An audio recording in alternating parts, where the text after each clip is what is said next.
Most leaders think reflection is rest. It isn't.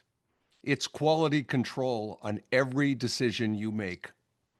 Welcome to iCommunicate. I'm Mark Altman, founder of Mindset Go, and your host. Today, we're exploring why self-awareness is the one input you can't delegate and how the patterns you don't examine in yourself quietly become the operating system for everyone you lead. My guest has spent his career on the thing busy people find hardest, paying attention on purpose. Josh Feigelson is president and CEO of the Institute for Jewish Spirituality, host of the podcast Soulful Jewish Living, and author of, and what a great name of a book, Eternal Questions, right? What I appreciate about his work is he treats reflection as a discipline with real structure behind it, as a daily practice, not something you save for when you finally have time. Josh, welcome to iCommunicate. Thanks so much, Mark. It's great to be here.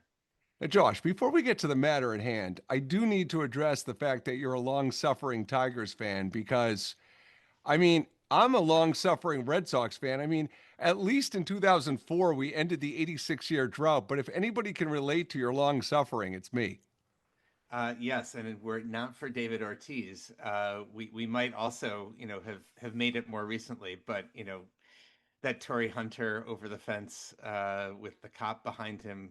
In my family, we have a special place reserved for that cop with his hands up, cheering Tory Hunter tripping over the fence.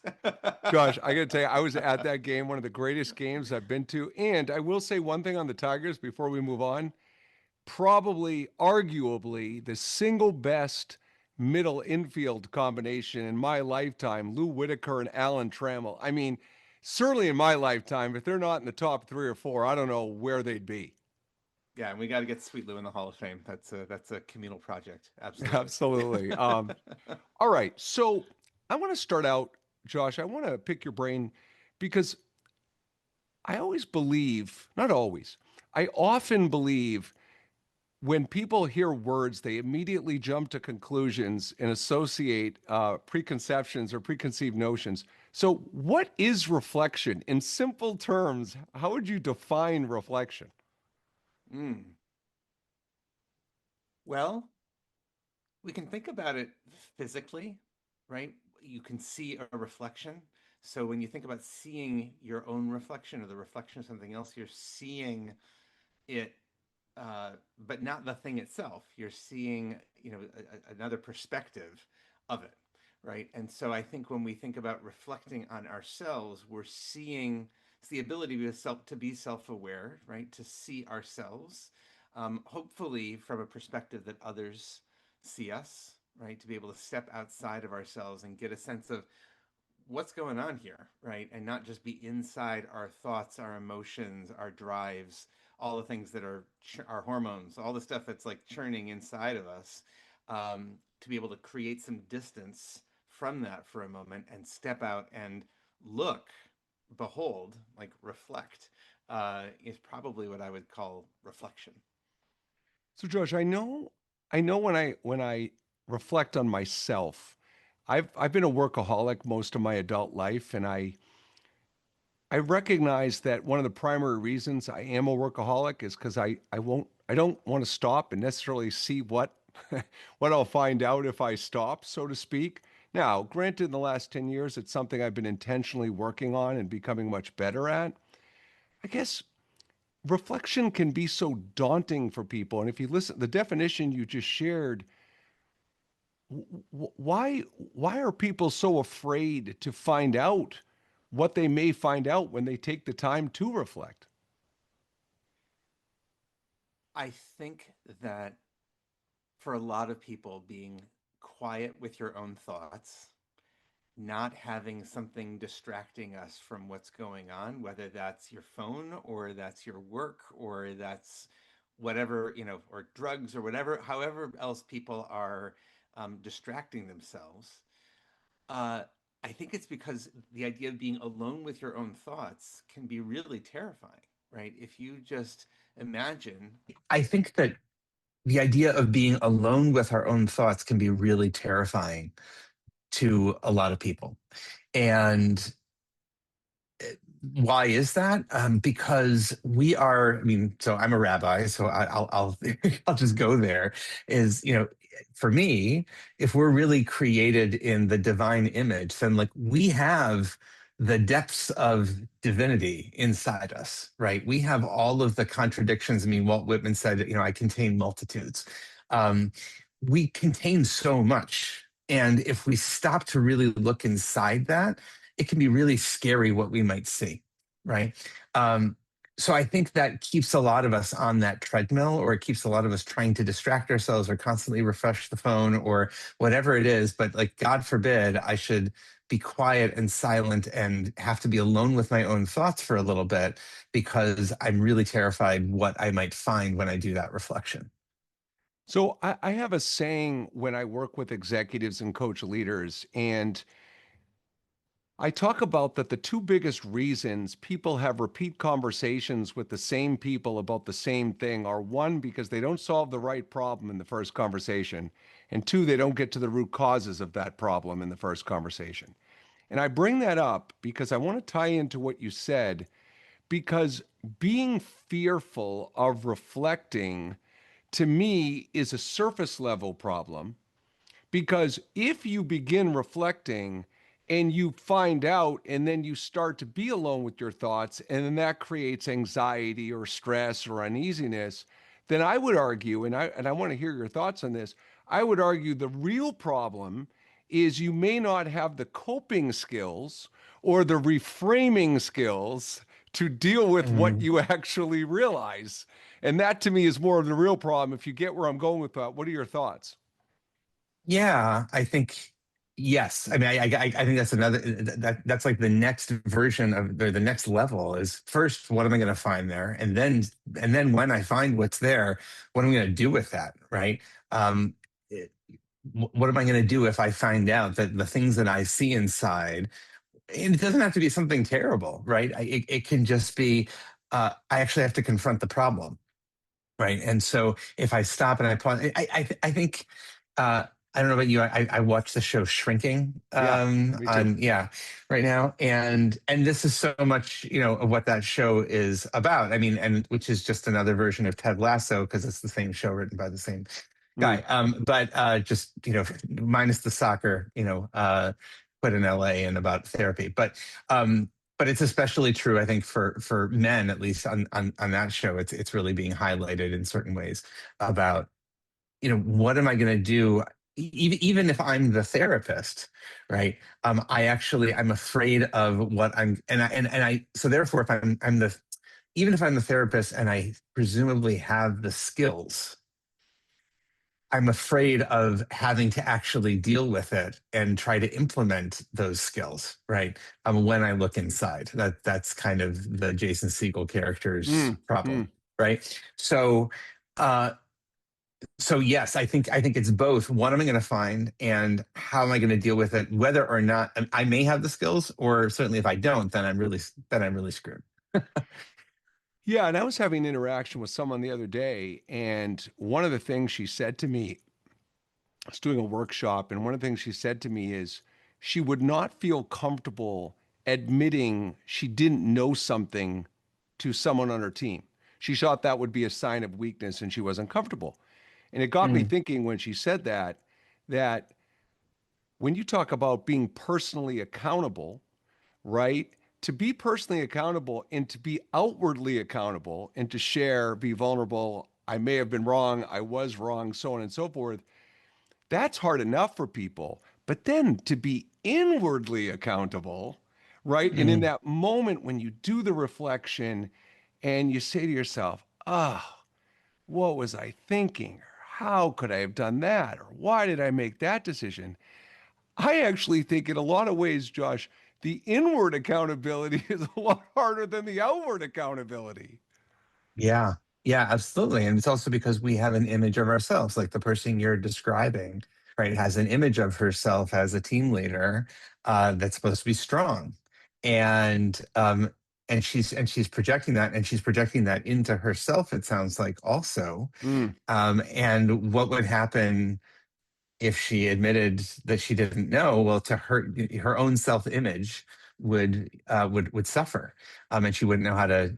Maybe she wouldn't. It feels like she wouldn't know how to deal with that. Mm. Um, yeah, and and I wonder, like, I mean, I remember as a younger person, the very first when I was in college, I was a music major and I conducted an orchestra, and I remember the first time I got in front of this orchestra, and I spent so much time, like that whole summer before my junior year, thinking about, like, how do I want to show up with this group, right? And I like read and and watch videos of all these different conductors, like what kind of persona do they want to, do you want to project? And there's one famous violinist who said, like, the conductor needs to know more about the music than in his little pinky fingernail than all the other musicians put together, right? And I was like, that just intuitively was A, not true, and B, didn't sit right with me. And I also didn't want to be a person who I played under a conductor once who actually was the polar opposite, and like would stop and say, "Well, what do you guys think it should sound like?" Which is also the wrong thing, right? But learning how to construct a self-image for myself as someone who is strong enough to say, "You know what, guys, I don't know about this, and we're going to figure it out together." I mean, that took a lot of work, and I can totally empathize with that person. So anyhow, all right. Well, you got me thinking when you said that, Josh. How do I want to show up? And I think of the word preparation, right? So, one of my favorite topics to speak on is courageous conversations. And when I think of preparation, you know, how many times in a conversation do people say to themselves, "Oh, I wish I had thought of that," or I wish I had anticipated that." And what's interesting is every human being alive prepares in some way, shape, or form for some things, right? They have a value system of this is worth preparing for. It could be stretching before a sporting event. I mean, it could be studying for a test. I mean, there could be 100 different ways we prepare. Yet the word reflection is an actual great form of preparation. And I don't think people draw that parallel. I think it's rarely do they draw the parallel that reflection is preparation. Yeah, yeah. I mean, it's interesting. Like in my line of work, um, Shabbat is this moment of both reflection. It's not exactly prepar. It's not meant to be necessarily preparation for the week. In fact, the rest of the week is preparation for Shabbat. Right? Right. Is True. like, True. right. That's what you're really doing. But there's a relationship, right? Because the consciousness of knowing that Shabbat is coming means you're preparing all week, right? You're preparing for that, and then Shabbat becomes the time when you actually can reflect. So you're preparing to reflect in a certain sense, and so they go hand in hand. And I find that one of the things that we talk about a lot in at the Institute for Jewish Spirituality is, Shabbat is not just a time during the week from Friday night to Saturday night. It's also it's a state of mind. It's a consciousness, and you don't have to wait every 7 days. You can do it every 7 minutes or every 7 moments. You can practice that kind of a consciousness, which is coming back. Like it is pausing. It's literally like Shabbat means like pause. It's stopping. It's so pausing from what you're doing to then enable yourself to come back. It's actually not even stepping out of reality. It's stepping into reality. The Mm. thing that we're doing, on the treadmill all the time, that's not the real reality. The real reality is like the spiritual thing that's going on inside. And when we pause long enough, I think that's actually what a lot of people are afraid of. Is like, oh shoot, what am I going to encounter when allow myself to go inside to that spiritual reality? Wow. I love that expression, Josh. That's all stepping into versus out of reality. That's outstanding. So, one of the things I am very, I would say, triggered by, sensitive to, is what I call when people act like victims and they're not really victims. They are truly empowered, but they act like a victim. And my question for you is, and boy, I am super curious to hear what your thoughts are on this, is I think there's a compartmentalization that goes on that if a person is reflecting and feeling bad for themselves. Then there's that sentence they either say to themselves or sometimes you hear out loud where they'll follow it up by, well, people have it tougher than me. And I always find that fascinating because I feel like two things can be true. You could be facing adversity and have a difficult situation, and people could have it harder than you. So I'm Yeah. just curious, what are your thoughts when people reflect and they immediately diminish their feelings or emotions in that situation? Two-part question. What are your thoughts? Do you have any recommendations for people who go down that path and what may be a better Mm, choice in that moment? yeah.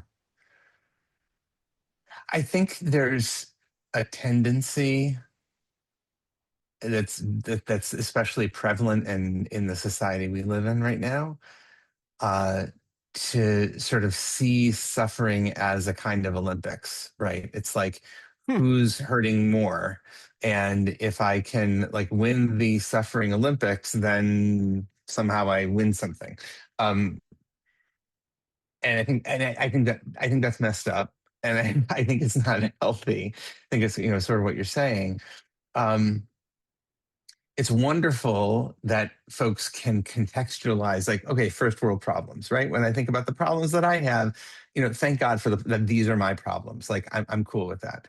And um, that doesn't diminish the fact that like whatever suffering I'm experiencing is real.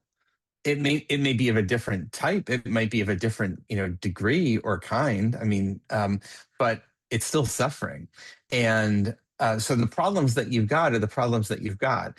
And I think you're right to pick up on one of the things that folks might do is, again, as a deflection, or in Buddhism they call it aversion, sort of mechanism, is like I'll push that away by saying it's not so bad, right? And that actually allows me not to have to deal with what really is true for me, which is that I'm hurting or something's difficult, and I should like actually feel the feelings and encounter the difficulty and try to deal with it. Again, easier said than done. So yeah, I think you're definitely right to pick up on that, and it would be great if more people had the both the tools and felt the encouragement and permission to say, yeah, this is what I'm experiencing right now, and I need to deal with that. Yeah, the duality of it, right? Like the element of duality in that moment. Josh, I have, and I often think about this. I I really detest politics. I mean, I really detest politics, and I happen to come from a family who really loves politics.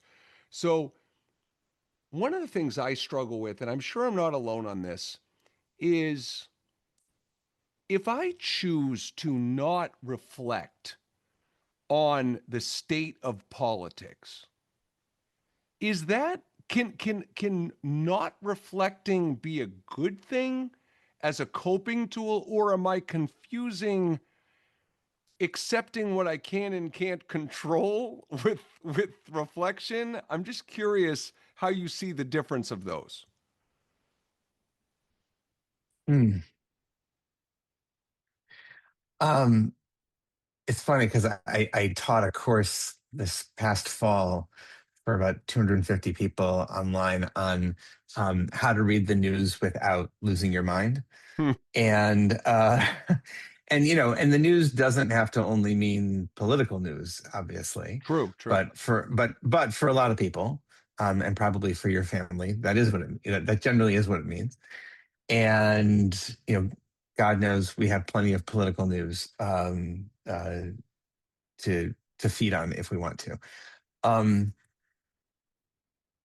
so I think that um, to me, actually, I really believe that I'm a big believer in democracy. I think that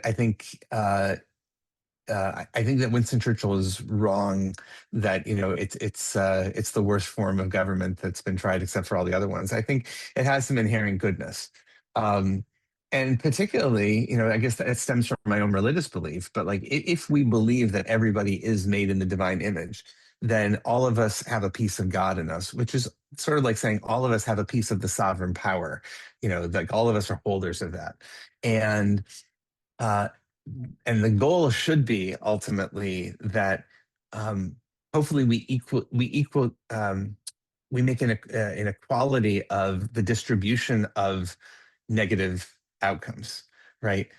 In a democracy, hopefully, nobody gets their will all of the time, and nobody is forced to um, uh, accede to the demands of a majority uh, more than their fair share, right? But all of us should be doing that sometime, right? So, or to make that shorter, all of us should be equally uncomfortable.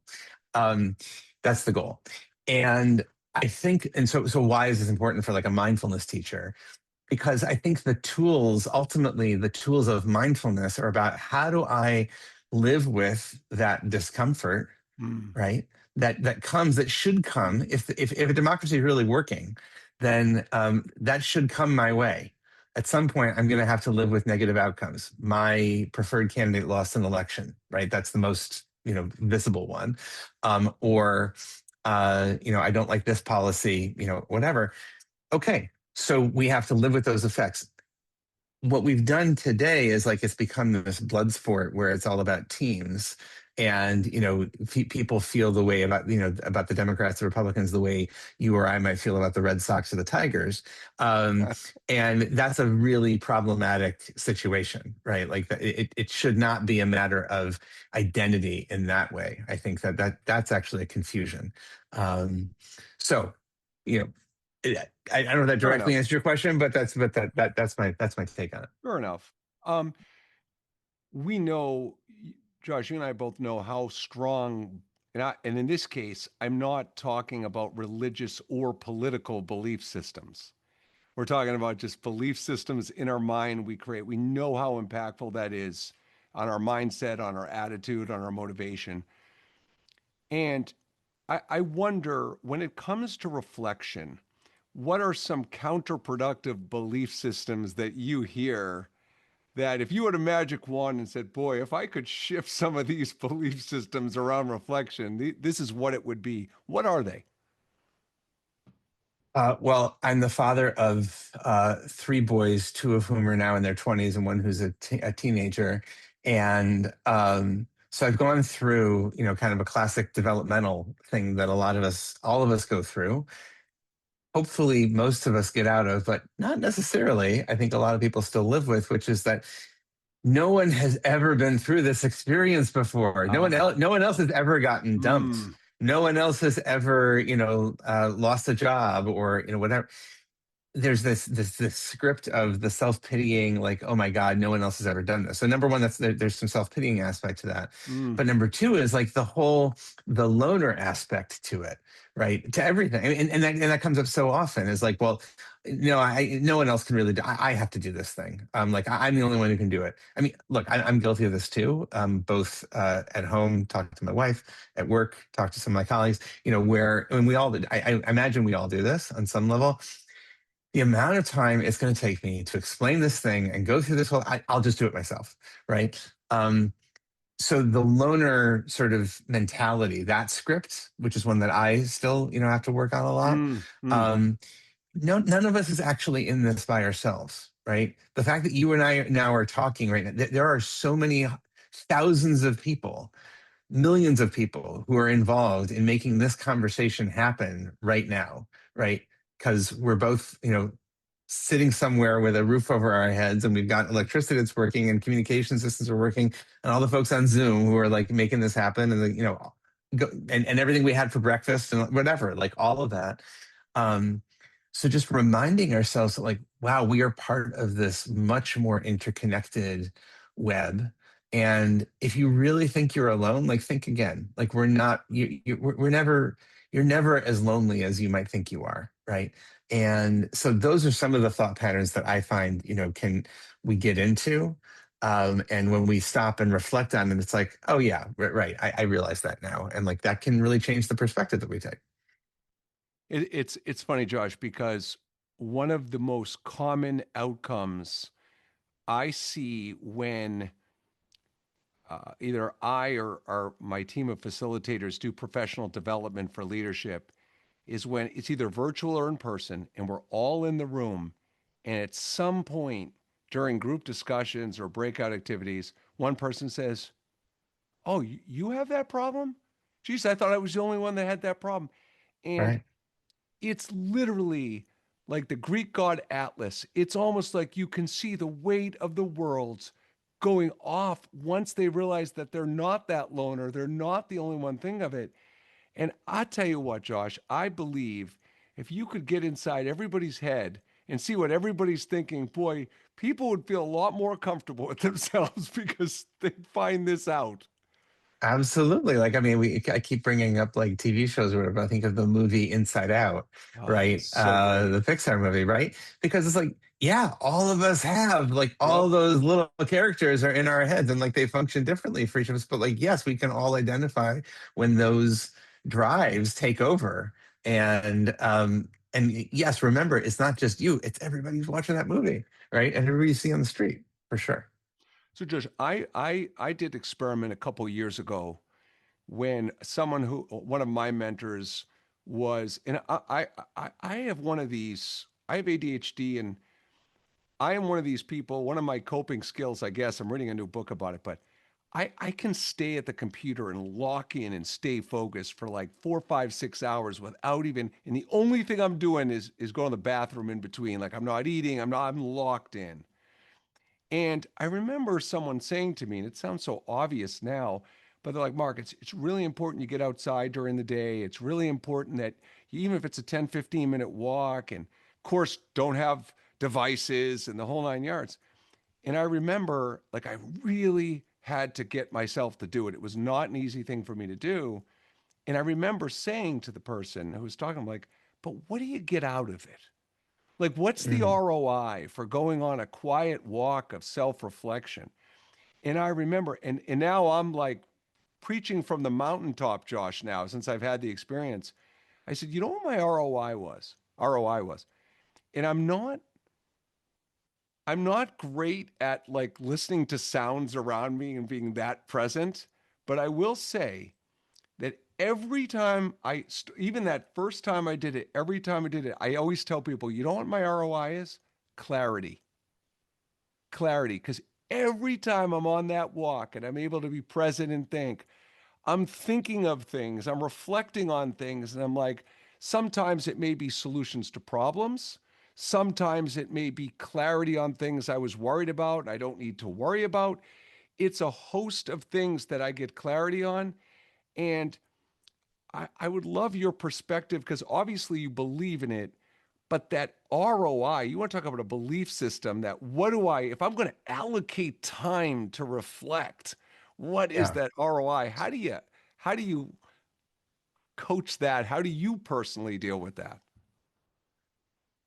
Well, I mean, I'll give you the ROI answer, and then I'll give you a different answer.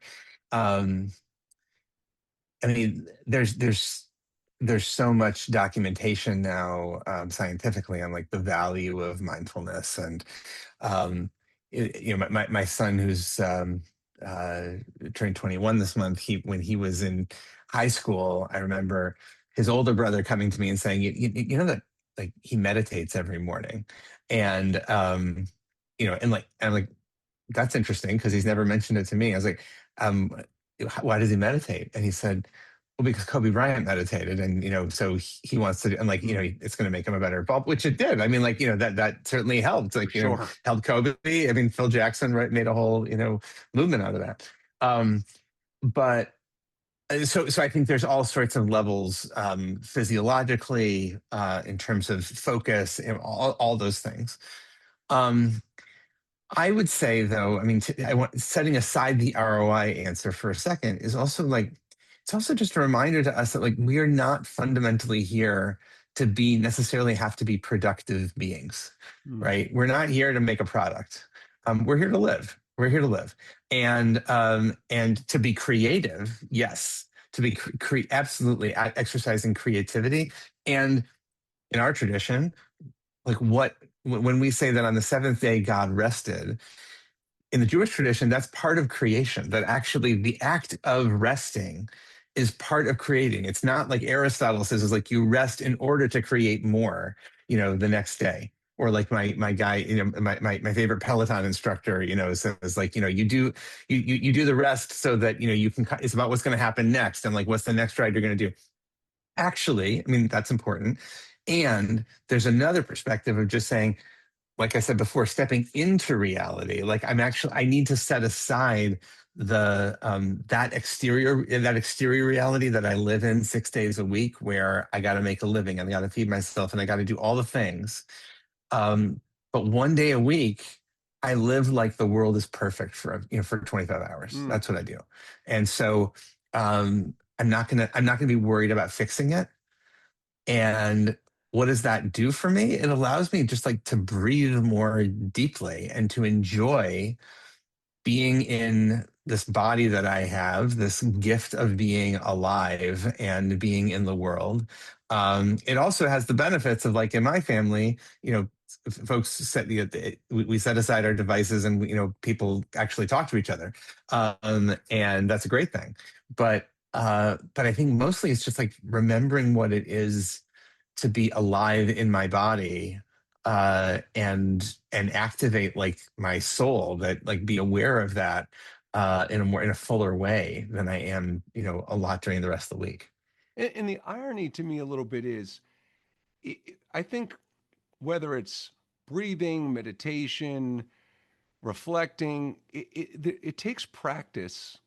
And the irony to me is, the way you know you're getting better at it is because you're more present. Like, it's almost like it's like feeding. The improvement is the actual doing of the act even better and being more present, which is kind of crazy, but it makes perfect sense. Yeah, and I mean, the interesting thing is, you talk to if you talk to Zen masters or whoever. I think I heard a quote of Norman Fisher, who was the abbot of the San Francisco Zen Center.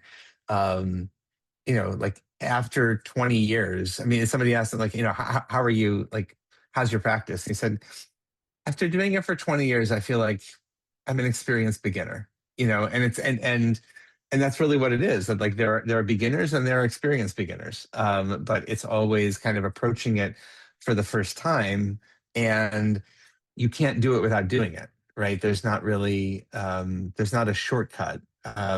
You just have to do it, to quote a shoe company. Yeah. Nice. So, Josh, couple last things for me. You mentioned the productivity element before, and that we weren't necessarily put on this earth to be productive. I think that what I see a lot in the workplace is high performers. The term high performers is equated with productivity and being task oriented. And even CEOs or C suite executives who have that belief system, I think if you hook them up to a lie detector test in most cases, and they said, can you honestly say that if people allocated time for reflection and had space, you don't think they'd be even more productive than they already are? I think most of them would even acknowledge that. Yeah. However, it's still not like comfortable to say out loud, And Mm. so I just wonder, we have at Mindset Go, the core of what we do is we help companies create a blueprint for a culture of excellence. And this is part of our blueprint, right? Is creating that space and time for reflection. So my question to you is, do you have any thoughts, recommendations? How do we make this more of a common language in culture to talk about not everybody, what many people already know to be true anyway? How do we Mhm. make it more mainstream and commonplace to just state the elephant in the room and leverage it? Yeah. Yeah, that's great. Hmm.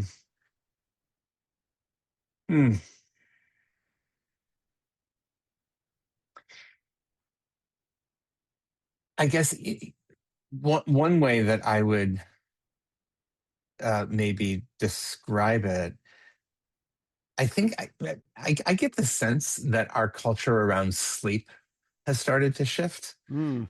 Maybe since the pandemic, maybe since people have gotten off of like appointment viewing on television. And so like who in their right mind would stay up to watch the 11 o'clock news? Um, I wouldn't, but, but, um, uh, but I wonder, my sense is, and also as more science has come out about like the importance of sleep and rest for like, prevent, there's correlations with dementia and like, all sorts of stuff. I wonder if we're starting to wake up, ironically, we're starting to wake up to the importance of like, okay, rest, right? We used to, I certainly grew up with, you'll sleep when you're dead. Like, just like, let's get it done. Yeah. Right. And now it's like, I'm not so sure about that, because like take care of yourself, like take care of your body.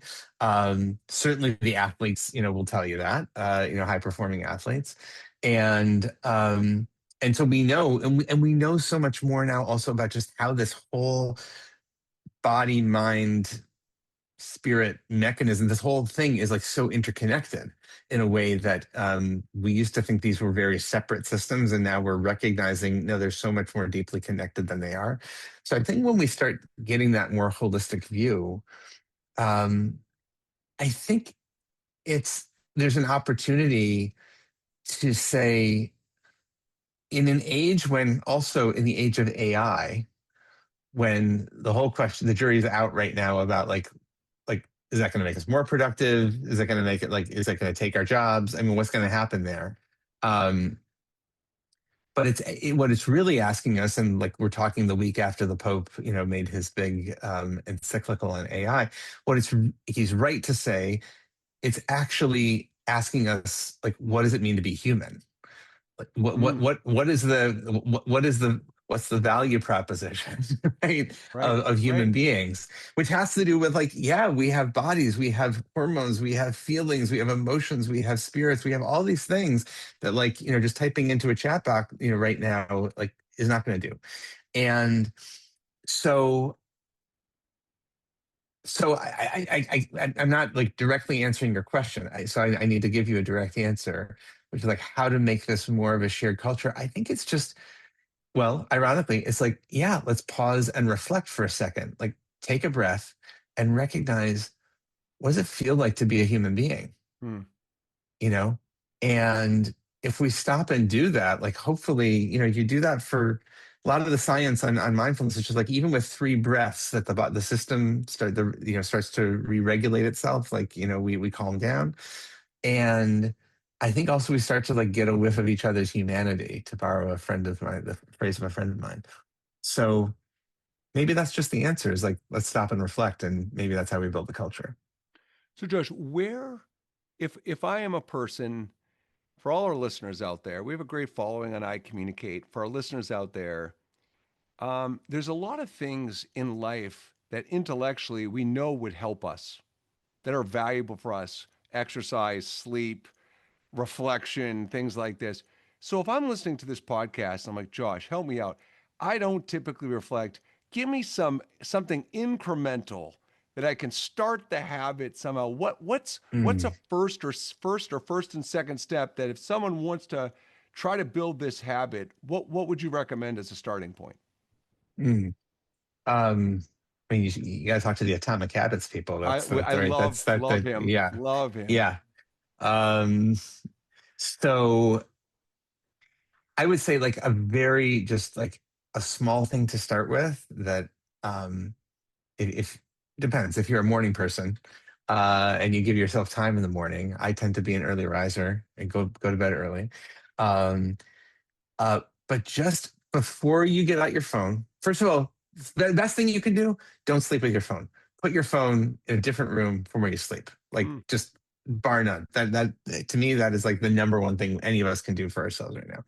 But what I would also just say is before you know, just jump right into your morning mindlessly, give yourself a minute. You can like put it on a timer if you want, 1 right? minute. Where you could just start with 1 minute. 1 minute. Right? I mean, I would say 5, but like, why say 5? 5 could be intimidating. Just start with 1. Yep. 1 minute. And before you do anything else, like you can have your coffee sitting there, that's fine, but just be quiet and observe what's happening in your mind, right? Observe yourself breathing. Just notice, like, I'm in this body. This is happening. I breathe tens of thousands of times a day. And most of the time, we're never aware of that, right? Our heart beats tens of thousands of times a day, and we're not aware of it. Um, so just feel those things just for 1 minute before you do anything else. And then you can, like, open up whatever apps you got to open up. Fine. Okay. But I think if we did that, like, that would be like the smallest, most bite-sized thing that I can imagine doing. Try that, and then build up to 2 minutes, and then the next week do three. Like, see where it takes you, and how does that feel? And if that works for you, then great. And if not, try something else. Well, I'll tell you, I have an activity I use when I'm teaching building an action plan to improve coaching or coach performance habits and whatever. And it's really a little sneaky because I don't let them know what I'm doing. People who listen are going to know now. But so let's say I'm teaching any level of leadership how to coach people. So one of the things we talk about is before the conversation ends, what's the plan? And the saying I always have is if you have a human being that isn't doing something at all, isn't doing it consistently, or isn't doing it well, that's change, right? Like that's change in some form. So the question I always say, have them sit down in groups and say, now map out a 3-step action plan. And I'll use something like you've got a team member that's constantly missing deadlines. Map out a 3-step action plan and how they're not going to miss deadlines. And the sneaky part is, I say, I've got great news for you. Step 1 in the action plan is always the same, regardless of the habit. And it is, you can't change a habit until you recognize the opportunity to change the habit. So it's Right. self-awareness. That's always step 1. And I think it's again, it seems very logical when it's said out loud, but to think self-awareness is the first step, and it is, but it's not tangible for people to grab as a first step. So that's what makes it tricky, you know? Yeah, absolutely. So Absolutely. Josh, before we go, I would love for you just to give us a plug for the Institute for Jewish Spirituality. I would love to, if you could just briefly explain what it's about and how people could become involved if they wanted to. Absolutely. So first of all, the Institute for Jewish Spirituality, you don't have to be Jewish to come to the Institute for Jewish Spirituality. We welcome people of all backgrounds, and what we do is teach Jewish mindfulness practices. So if you've ever done mindfulness meditation, we do that, and we do it through in relation to sources from and traditions from Jewish life. So we have a daily free online meditation set that we started during COVID and is still going today. In fact, that's how your mother found us years ago, and she's one of our wonderful participants in that group. We have, so that's free daily at 12:30 Eastern on Zoom.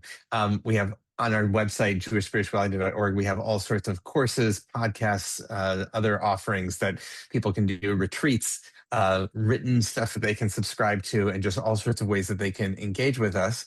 And what we find overwhelmingly is so many people who get involved with us and are like, I never realized that Judaism could be understood this way, that it could be understood not just as a tradition that's about upholding ancient practices or doing it because my grandparents and parents did, but that it's this reservoir of mindfulness practices. Essentially, it's for helping us live better, more intentional lives that are helping us flourish as human beings. So I definitely welcome everybody to come check us out. jewishspirituality.org is the website, and we look forward to meeting you. Josh, I want to thank you for joining, and I also want to thank you. I know you're very social justice oriented, and I know you really value having an impact on the people around you. So thank you for doing what you do. And thank you for joining the podcast. And so appreciate that very much. Awesome. Thank you so much for having me. So for Josh Feigelson. I am Mark Altman. Thank you for joining us for another edition of iCommunicate. And for Josh and I, we say stay reflecting. Have a good one.